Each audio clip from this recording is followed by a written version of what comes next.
Apa yang kita pertarungkan sekarang? Kita sekarang, Abu Aidan, buka handphone saja kita sudah boleh ngaji.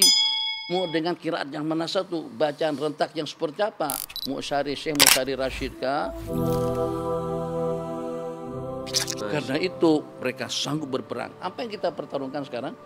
Kita sekarang, Abu Aidan, buka handphone saja kita sudah boleh ngaji. Mau dengan kiraat yang mana satu, bacaan rentak yang seperti apa? Mau syari Syekh, mau syari Rashid kah? Atau juga dengan Syekh Sa'ad Ghamidi kah? Dengan Syekh Abdul Basir kah? Semuanya boleh. Kalau dulu kita kena pergi ke Mesir untuk talaki bacaan kiraat dengan Syekh Abdul Basir. Kita kena pergi ke Mekah untuk kita bertalaki ilmu dengan ulama-ulama Mekah. Sekarang ulama Mekah yang mana?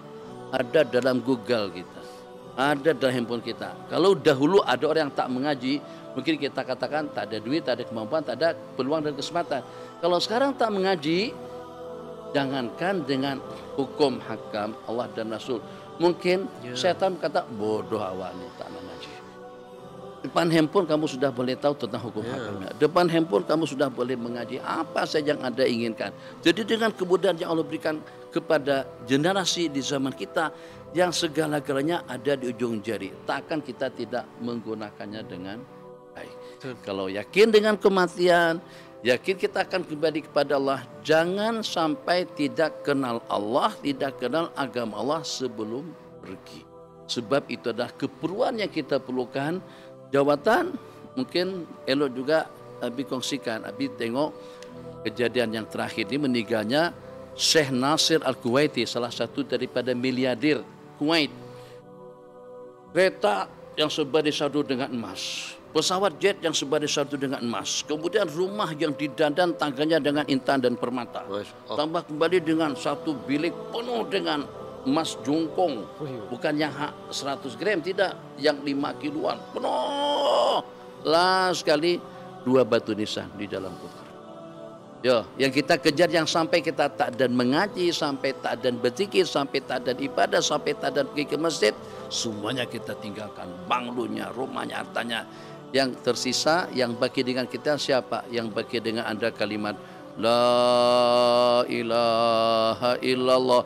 Kalau kita tidak mengenalnya, macam mana kita nak pergi kalau pada waktu kita tidak mengenal. Jadi mudah-mudahan para pendengar semuanya bukan setakat luangkan waktu, kalian kena peruntukkan waktu. Bukan kalau ada kesempatan, insya Allah lah nanti kalau ada kesempatan nanti kita naiklah ke Anur, atau nanti kita ikutlah pengajian Nur Adin TV, insya Allah lah kalau kita ada peluang. Mudah-mudahan doa-doa lah untuk kami, insya Allah supaya itu tak memadai, kena luangkan waktu. Kita punya keazaman yang kuat. Kenapa? Sebab itu demi untuk kebahagiaan kita. Ini bukan untuk kebiasaan orang ramai, itu keselamatan. Ini yang satu ini saja, Bang Abu Aidan hanya berkewajiban untuk menyelamatkan sebatang kara diri abang, macam juga dengan Nabi. Kewajiban Nabi menyelamatkan Nabi yang sebatang kara ini. Tapi pada masa yang sama, tak syollah kalau kita sedang selamat, kita juga kena ajak orang ramai sama-sama. Jadi di dalam surga ini penutup, mudah-mudahan penutup ini menjadi penutup yang bagus. Benar. Masuk surga nanti pada hari pembalasan. Juga dengan ahli neraka waliyadzubillah itu secara beramai-ramai, secara berombongan. Jadi macam seperti kita pergilah ke Lengkawi, ke Pangkur, ke Tioman, bawa adik-beradik, saudara-saudara, sok betul pada waktu kita sama-sama.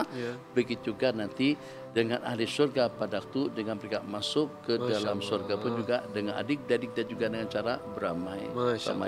Wasiqal ladzina taqaw rabbahum ilal jannati zumara. Dan juga dikawal orang-orang yang beriman dan bertakwa untuk menuju surganya Allah secara berombongan. Hatta idza ja'uha wa futihat abwabuha wa qala lahum khazanatuha salamun alaikum. Sehingga pada waktu sampai ke pintu gerbang surga, pintu gerbang pun terbuka, para malaikat, para petugas mengucapkan Assalamun alaikum, salam sejahtera, salam satu keluarga Malaysia. Allahu Akbar, seronok betul. Masuk beramai-ramai, tibtum farkhuluha khalidin, bahagia kalian dan masuklah kalian dalam keadaan aman dan selamat. Kita nakkan yang itu tuh. Nakkan pada waktu kita nak meninggalkan dunia, detik-detik terakhir sebelum kita menghembuskan napas yang terakhir, firman Allah yang difirmankan kepada jasad yang terkujur di pembaringan. Ada kan lagu yang begitu itu bunyinya? Hah? Bila Israel datang memanggil, badan terkujur di pembaringan, seluruh badan akan menggigil. Jadi lantunan ayat yang diperkatakan, ya ayyatuhan nafsul mutmainnah, hei jiwa raga yang tenang dan bening, ya ayyatuhan nafsul mutmainnah irji'i ila rabbiki, kembalilah kepada Allah radiyatan mardiyat, dalam keadaan ridha dan senang. Fadkhuli fi ibadi, ikut gabungan dengan ahli-ahli kekasih-kekasihku. Wadkhuli jannati, dipersilakan, monggo monggo, tafadhol tafadhol, welcome, masuk ke dalam surga. Secara beramai-ramai. So, itu jadi jangan musuhin ulama. Apa tuh ngaco, ulama nak menyelamatkan, nak selamatkan kamu. Kalian yang buat maksiat, yang buat kemungkaran, yang membuat dunia ini jadi goncang. Semuanya musibah yang berlaku atas ketaksiran, kesilapan, kemaksiatan, kemungkaran mereka yang durhaka kepada Allah. Ulama tidak pernah mendatangkan bala dan malapetaka kecuali kalau dengan ulama yang menjilat, ulama yang mengampu, ulama yang menduniakan akhirat mereka. Hadza wabillahi taufiq.